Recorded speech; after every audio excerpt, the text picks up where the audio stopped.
Tu ressens encore cette douleur, pas vrai?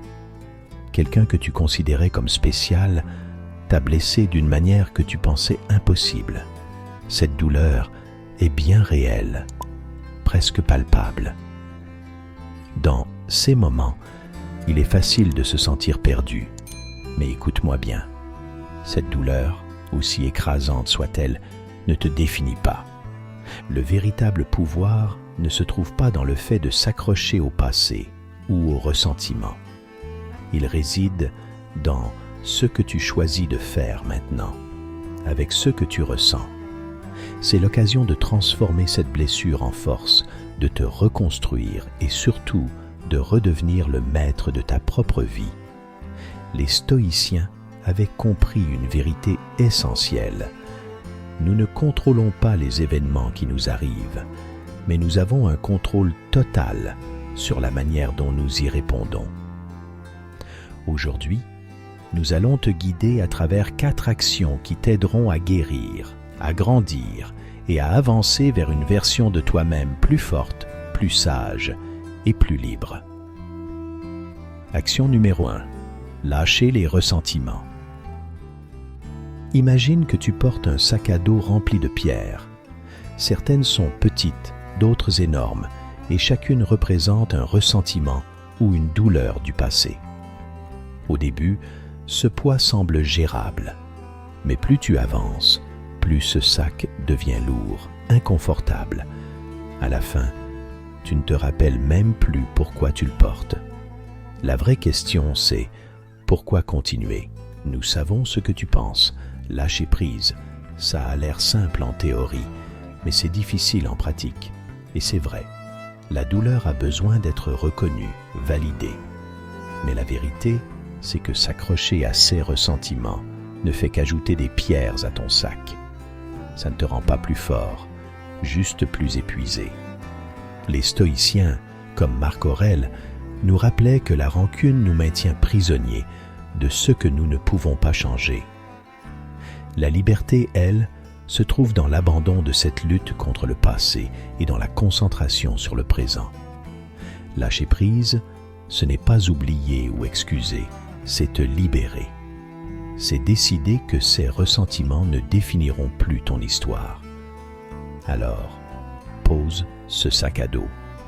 Allège-toi, non pas pour nier ce qui s'est passé, mais pour ouvrir la voie à une vie plus paisible et épanouissante. Action numéro 2. Développer une mentalité de croissance. Imagine-toi face à un mur géant. Il semble infranchissable et tu te sens impuissant. Mais ce mur, ce n'est pas un obstacle. C'est une opportunité. Une opportunité de grandir, de te dépasser. Les stoïciens voyaient les difficultés non comme des malédictions, mais comme des chances de se renforcer. Épictète disait « Ce n'est pas ce qui t'arrive, mais la façon dont tu y réagis qui compte. » Chaque défi, chaque échec est une leçon déguisée. Adopter une mentalité de croissance, c'est choisir de voir les obstacles comme des tremplins. Ce n'est pas éviter la douleur, mais la transformer en apprentissage. Chaque fois que tu tombes, tu as l'occasion de te relever plus fort. Rappelle-toi que la croissance, ce n'est pas un résultat, c'est un processus. Chaque difficulté surmontée te rapproche de la personne que tu es capable de devenir.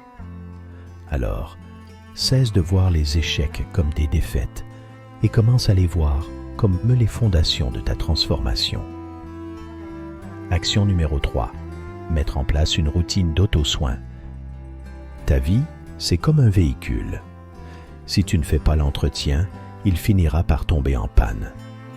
L'auto-soin, c'est cet entretien.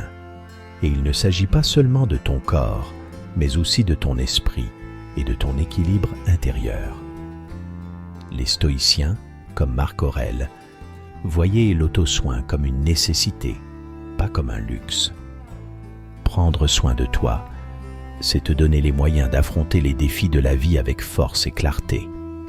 Crée une routine qui te nourrit physiquement, émotionnellement et mentalement.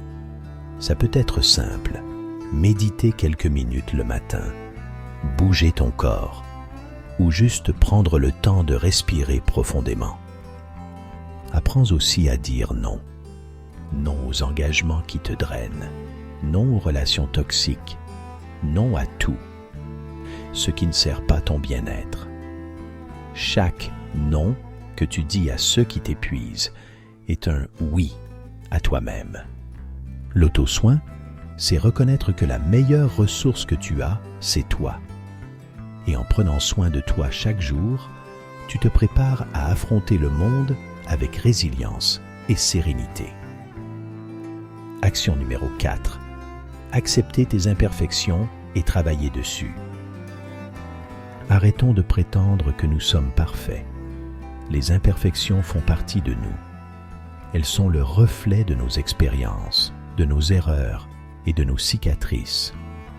Et c'est parfaitement normal. Les stoïciens savaient que la perfection est une illusion. Ce qui compte, ce n'est pas de fuir nos défauts, mais de les affronter avec courage.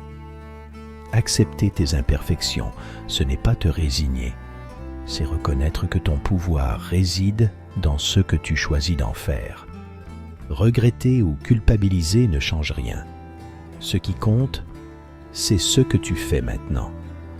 Les échecs ne sont pas des fins, mais des opportunités de recommencer différemment. Alors, cesse de te juger durement. Utilise tes erreurs comme des leçons, pas comme des boulets. Travaille sur toi chaque jour pour devenir la meilleure version de toi-même. Souviens-toi, tes imperfections ne sont pas des limites, mais des chances de grandir. Merci à tous ceux qui sont arrivés jusqu'ici. Continuons cette aventure.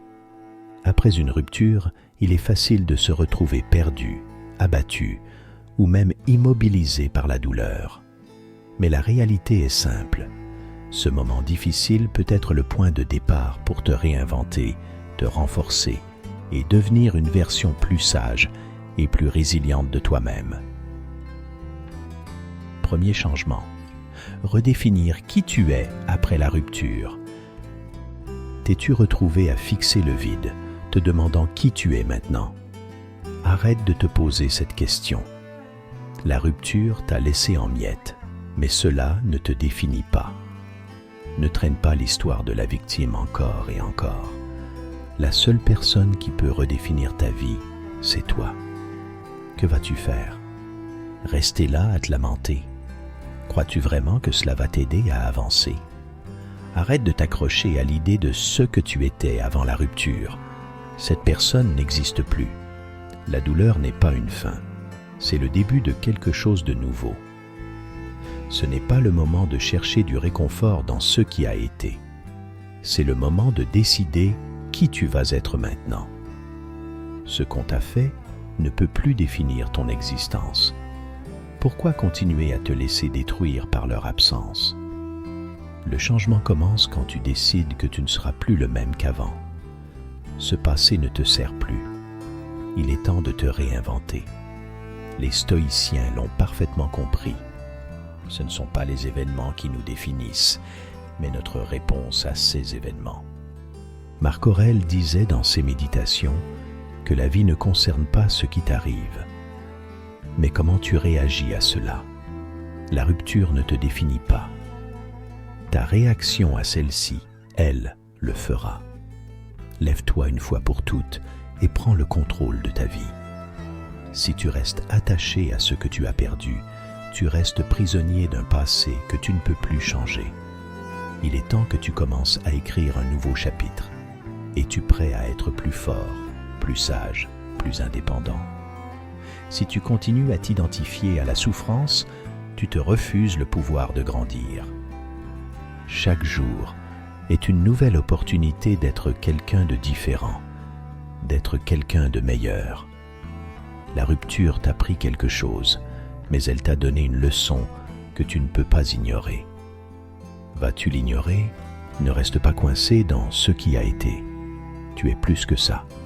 Tu construis une nouvelle version de toi, une version qui sait ce qu'elle vaut, qui ne se laisse pas définir par les circonstances. Plus d'excuses, plus de lamentations. Tu es la personne que tu décides d'être maintenant. C'est à ton tour de prendre les rênes. Redéfinis ta vie, définis ton futur. Trouve qui tu peux devenir. Les cicatrices du passé sont les fondations d'un futur plus fort. Ne laisse pas la rupture te voler plus de temps. Redéfinis-toi maintenant, parce que personne d'autre ne le fera pour toi. Deuxième changement. Accepter l'incertitude et apprendre à y évoluer. Essaies-tu de tout contrôler? Laisse-moi te dire une chose, la vie ne suit pas tes règles. L'incertitude fait partie du jeu. Et si tu ne t'acceptes pas dans ce chaos, tu resteras coincé, luttant contre quelque chose que tu ne peux pas contrôler. La rupture t'a secoué, nous le savons. Mais penser que les choses doivent parfaitement s'adapter à ta vie te maintient prisonnier d'attentes irréalistes. L'incertitude est inévitable. Pourquoi continuer à lutter contre elle? Les stoïciens savaient que nous ne pouvons pas contrôler l'avenir. Épictète le disait clairement. Ce qui perturbe les hommes ne sont pas les événements, mais les jugements qu'ils portent sur eux.